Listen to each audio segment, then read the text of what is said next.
Selamat bertemu kembali dengan saya Tumpal Manurung. Pada kesempatan kali ini kita akan coba membuat tutorial yaitu menggunakan Microsoft Access. Seperti kita ketahui, Microsoft Access itu adalah program aplikasi yang digunakan untuk mengelola database, di mana nantinya di dalam database tersebut kita akan membuatkan tabel-tabel. Baik, kita langsung saja. Pertama-tama, ya, langkah yang Anda lakukan adalah mengklik Microsoft Access. Ya, di sini saya sudah ada di folder. Saya tinggal mendouble klik Microsoft Access. Baik, setelah mengklik Microsoft Access, maka di layar akan muncul layar awal Microsoft Access, mana terbagi menjadi 3. Yang sebelah kiri adalah template kategori, di mana di sini adalah kategori-kategorinya. Kemudian berikutnya di tengah, ini lebih besar layarnya, Getting Started with Microsoft Office Access. Jadi untuk memulai Microsoft Access dari sini, memulainya nanti dia berikan beberapa pilihan. Di sini yang paling pertama nanti kita akan melihat di bagian awal ini, yaitu New Blank Database, jadi membuat database baru.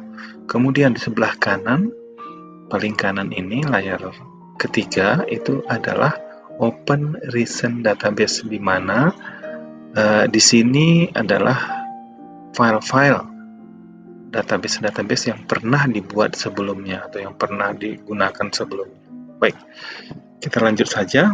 Untuk memulai suatu database, membuat suatu database, kita mengklik New Blank Database. Misalkan di sini saya akan membuat suatu database baru dengan nama database barang. Ya, baik, saya klik ini New Blank Database. Setelah mengklik New Blank Database, Anda perhatikan di sebelah kanan ini sudah muncul, ya, Blank Database. Kemudian di bawah ini ada kotak bertuliskan file name. File name artinya kita memasukkan nama database kita di sini. Baik, saya akan memasukkan nama, kita ketikkan nama database kita. Di sini saya membuat nama database saya adalah database barang, ya. Saya tambahkan misalnya database penjualan, ya, database penjualan barang. Oke, saya beri nama database penjualan barang.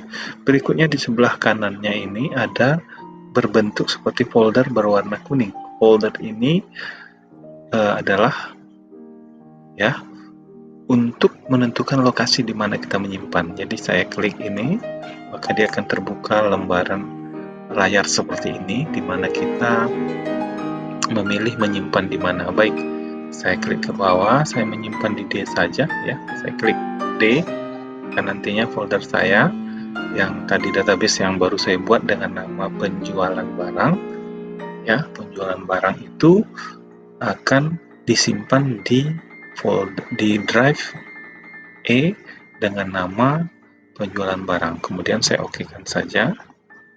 Oke, di sini sudah masuk kembali, kita kembali ke sini, penjualan barang.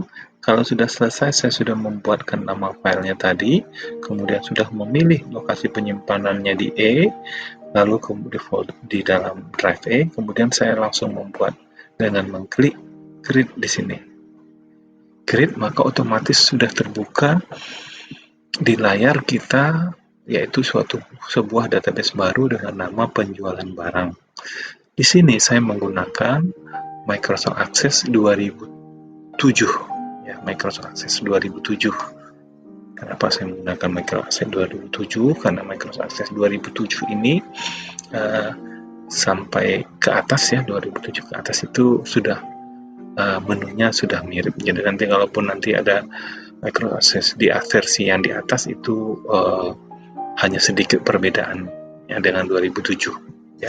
Baik, setelah terbuka database, berikutnya kita akan membuat tabel. Nah, di sini ada secara otomatis muncul tabel. Nggak perlu kita close saja, kita tutup dulu dengan mengklik kanan tadi. Kemudian kita pilih di menu database. Anda perhatikan ada home, ada create, ada external. database tool. Kita klik yang menu create. Setelah menu create, Anda perhatikan karena kita ingin membuat tabel, kan di sini ada pilihan tabel, kemudian tabel template, kemudian SharePoint. Nah, kita pilih yang table design. Kenapa? Karena table design ini lebih mudah untuk kita pahami membuatnya. Oke ya. Kemudian saya langsung mengklik table design seperti ini. Oke, terbuka lembar untuk tabel baru ya. Sebelum saya mulai mengetikkan isinya, mungkin ada baiknya saya menyimpan dulu, membuat nama tabel saya dulu. Maka saya klik di sini ya, klik kanan di tulisan tabel ini, kemudian saya save. Kemudian nama tabel 1 tadi saya ganti dengan nama tabel saya buat dengan nama tabel barang ya. Saya buat barang 1. Oke, nanti ada tabel yang lain, maka mungkin tabel barang 2. Ini saya buat namanya nama ya, table name-nya itu barang 1. Sudah selesai, saya menyimpannya, saya klik OK ya. Baik. Oke, nanti kalau seandainya Anda ini tersimpan, mungkin karena ini dia lagi terbuka, bisa kita simpan nanti kemudian setelah kita memasukkan field. Baik, sebagai contoh, karena ini tabel yang akan saya buat adalah tabel barang, maka saya mengetikkan field name. Field name ini adalah nama dari masing-masing kolom dari tabel yang akan saya buat. Kita perhatikan ya. Baik, misalnya dalam suatu tabel barang itu kita memiliki yang pertama itu kode barang ya, kode BRG. Saya buat seperti itu aja namanya. Dalam penulisan field ini, maka sebaiknya kita membuat lebih singkat sehingga lebih mudah dipahami. Tidak boleh ada spasi kosong, tidak boleh ada simbol-simbol operator atau yang lain-lainnya. Jadi sebagai contoh, untuk kode barang saya cukup menuliskan kode BRG, nggak perlu panjang-panjang. Kemudian sebelumnya adalah data tipe datanya. Nantinya kode barang ini akan saya isi dengan apa tipe datanya. Misalnya kalau dia tipe datanya teks, saya isi dengan teks, atau mungkin saya akan isi dengan angka nantinya kalau kode barang, karena kode barang itu nanti akan terdiri dari teks misalnya ya, maka saya isi tipe, saya pilih tipenya teks ya, karena penggabungan antara angka dengan teks juga itu termasuk ke dalam teks nantinya. Misalnya kodenya AB56 itu termasuk ke dalam teks. Saya pilih teks, kemudian deskripsinya di sini saya gambarkan bahwa di situ nanti akan saya buatkan adalah ya, mungkin saya nggak perlu menuliskan deskripsi di sini, saya langsung aja di bagian caption di sini di bawah ya. Kemudian di bagian settingnya, kemudian di sini ada general, Anda aktifkan, pastikan general ya. Nah, di bagian caption ini adalah tulisan yang akan dia munculkan, maka saya ketikkan nanti kode yang benar ya, kode barang. Jadi nanti yang akan dimunculkan di tabel adalah kode barang ini. Kemudian di sini ada file size-nya. Ini adalah jumlah huruf berapa banyak yang akan bisa dimuat nanti. Itu jadi misalnya kalau kita tidak ingin terlalu banyak, kita bisa membuatkan mungkin untuk kode barang ya kita buatkan mungkin 50 saja lah, 50 ya. Oke, jadi nanti dia size-nya paling banyak nanti untuk kode barang itu 50 huruf ya, karena ini kan tadi bukan angka tapi tipenya teks, maka 50 huruf. Sudah selesai, saya klik yang kedua. Oke, baik, berikutnya saya setelah kode barang, maka nanti saya mengetikkan nama barang. Singkat aja nama BRG, saya dapatkan langsung. Nama barang juga itu masih teks nantinya, tulisannya di caption dia jadi nama barang, saya tuliskan ini yang muncul di tabel nantinya. Nama barang juga mungkin saya tidak usah terlalu panjang, saya kasih 50 aja, 50 huruf. Nama barang itu sudah banyak, 50. Kemudian berikutnya saya masuk ke kode barang, nama barang, kemudian harga barang ya, harga BRG. Harga barang itu karena dia harga, maka tipenya adalah ya, di sini ada angka, kemudian ada currency. Karena dia berbentuk mata uang, maka kita pilih currency. Ya, di sini kemudian saya lanjutkan ke field name yang berikutnya, harga barang, kode barang, nama barang, harga barang, kemudian jumlah barang. Jumlah itu maka saya ambil yang number karena angka ya. Nanti di sini currency tadi saya ulangi, harga barang saya belum buatkan captionnya tadi, maka saya buat di caption ya. Di bagian caption ini artinya yang dimunculkan tulisannya nanti yaitu harga barang. Oke. Harga barang. Oke. Dan saya klik lagi number tadi, baru di bagian jumlah ya, maka saya akan masukkan juga di sini adalah jumlah. Saya buatkan captionnya jumlah barang.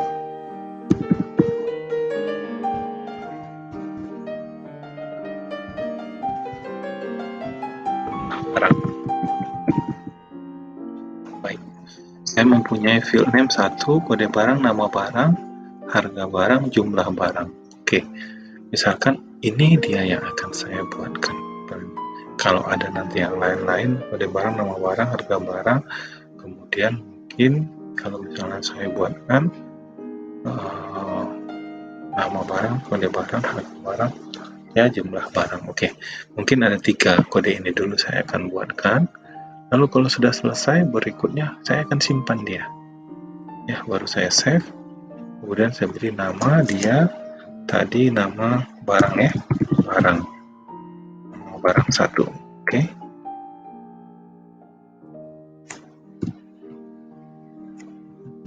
Barang 1 saya klik OK. Ya.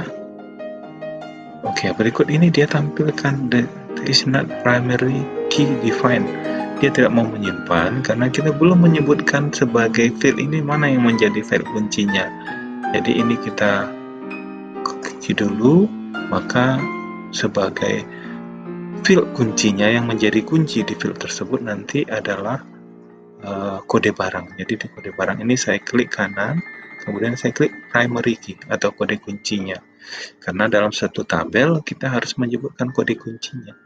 Apa itu primary key? Adalah kode atau kunci yang unik, artinya tidak boleh sama dengan yang lain-lain. Kalau nama barang mungkin sama, harga barang mungkin sama, jumlah barang mungkin sama, tetapi kode barang itu nggak mungkin sama. Setiap barang mempunyai satu kode barang. Yang barang berikutnya berarti kode barangnya berbeda, maka dia kita ambil sebagai primary key. Primary key itu artinya adalah kunci utama yang nantinya dia unik, tidak ada yang sama gitu ya. Seperti kalau kita tentang database mahasiswa itu, maka primary key-nya diambil biasanya NIM, nomor induk mahasiswa, karena itu nggak pernah sama antara satu mahasiswa dengan mahasiswa yang lain. Kira-kira contohnya seperti itu. Dalam hal ini kita barang, maka kita ambil primary key-nya kode barang. Ya, baik. Saya kemudian coba menyimpan lagi ya, karena tadi ketika menyimpan karena belum ada primary key, dia memperingatkan kepada kita. Nah, jadi barang, saya kasih namanya barang 1 ya. Saya simpan. Oke, baik, sudah tersimpan. Nah, kalau tersimpan ini boleh saya close. Lalu kemudian Anda perhatikan, lihat, kita tinggal mengklik, double klik di sebelah kanan ini sudah muncul barang 1. Jadi database kita tadi, database barang, penjualan barang, dan tabelnya adalah tabel barang 1. Jadi di dalam database ini kita mempunyai satu tabel, yaitu tabel barang. Bagaimana cara mengaktifkan tabelnya? Saya double klik saja di sini. Oke, seperti ini. Nah, barang ini, tabel ini masih kosong, maka kita bisa isikan tabelnya ya. Kita bisa isikan. Saya perluas dulu ini kolom-kolomnya, nama barang ya, harga barang ya. Nih, baik. Maka kodenya sebagai berikut. Cara mengisikannya adalah sebagai berikut. Saya berikan kode dulu. Misalnya saya mempunyai kode barang itu misalnya KB 001 ya, KB 001 ya, KB 001. Maka nama barangnya adalah keyboard ya, nama barangnya keyboard Logitech ya, itu ya sebagai nama barang. Kemudian harga barangnya ya kan 150.000 ya, saya ketikkan saja 150.000. Baik, maka otomatis harganya akan berubah. Kemudian jumlah barang itu ya, jumlah barang misalnya saya ketikkan barang misalnya, saya buat misalnya di sini 4 misalnya ya. Kemudian berikutnya saya ketikkan lagi kode barang 1 ya. Kemudian KB 002 ya, kode barang 002 misalnya monitor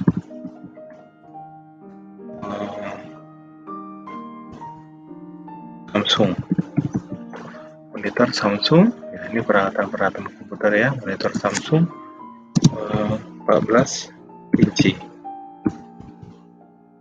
ya, monitor Samsung 14 inci, harganya 1.500.000 ya, 1.500.000.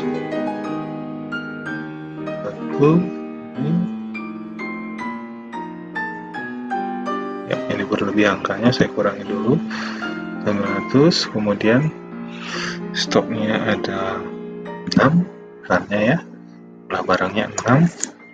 Oke, saya enter lagi. Baik ya, begitu seterusnya ya. Baik, nah ini kita sudah memasukkan angka barang tersebut. Baik, kita perhatikan. Nah, kita bisa meng-close ya, kita simpan dulu. Setiap kali Anda ini simpan lalu Anda ketik ya. Nah, jadi data-data yang sudah kita masukkan tadi sudah tersimpan di sini. Jadi kita sudah selesai membuat database dan membuat tabel. Nantinya kalau misalnya kita ini sudah kita close, lalu kita ingin mengisikan kembali ya, kita tinggal mendouble klik lagi di sana, lalu kita lihat. Kita lanjutkan misalnya ya. Kita isikan kembali KB 003. Misalnya saya urut aja ya, itu nomornya bisa saya buat sendiri. Monitor, kemudian monitor Samsung, keyboard, kemudian sekarang saya buat mouse ya, mouse wireless, mouse wireless Logitech ya. Harganya 240.000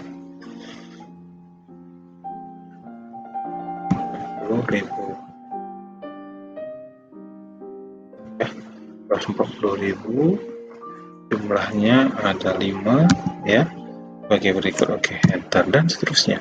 Jadi sudah saya inputkan lagi. Nanti sebelum keluar saya save dulu, kemudian klik kanan di sini, klik save, klik kanan, kemudian klik close. Nah, baiklah saudara sekalian, demikianlah tadi cara kita membuat database lalu membuat tabel ya, satu tabel gitu. Jadi kita sudah membuat database, membuat tabel, memasukkan tabel, kemudian setelah membuat tabel menginputkan data ke dalam tabel tersebut.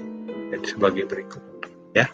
Baik, sekian, terima kasih kepada Anda semuanya. Setelah Anda menonton video ini, kalau Anda merasa bermanfaat, jangan lupa klik like dan klik subscribe ya. Kalau Anda rasa penting, boleh di-share. Terima kasih.